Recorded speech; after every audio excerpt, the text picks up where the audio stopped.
সবথেকে কাছের মানুষটাকে যখন কষ্টের কথা আমার জানাইতে চাই, সে মুখ ঘুরিয়ে অন্যদিকে থাকে।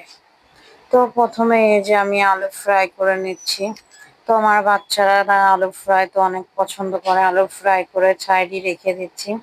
তো পাবদা মাছ ও 4 জন আমরা 4 পিস নিয়ে ভেজে নিচ্ছি।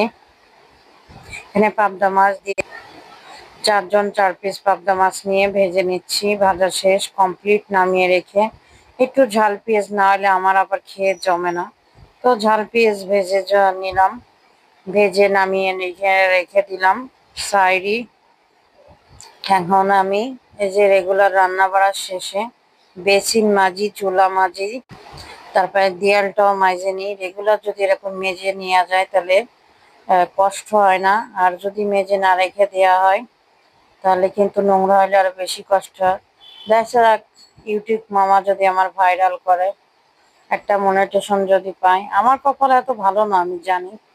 সারা জীবন ছোট থেকে সবকিছুতেই কোনো স্বপ্ন পূরণ হলো না। ছোট থেকে গোসলখানারও বেসিনটা মেজে নিচ্ছি। গোসলখানা একবারে রেগুলার মেজে, একবার বেসিন মেজে গোসল করে বেরিয়ে যায়। তোমার ভিডিওটা যারা যারা দেখো অনেক অনেক ধন্যবাদ। অনেক কষ্ট করে তোমরা সময় নিয়ে ভিডিওটা দেখো।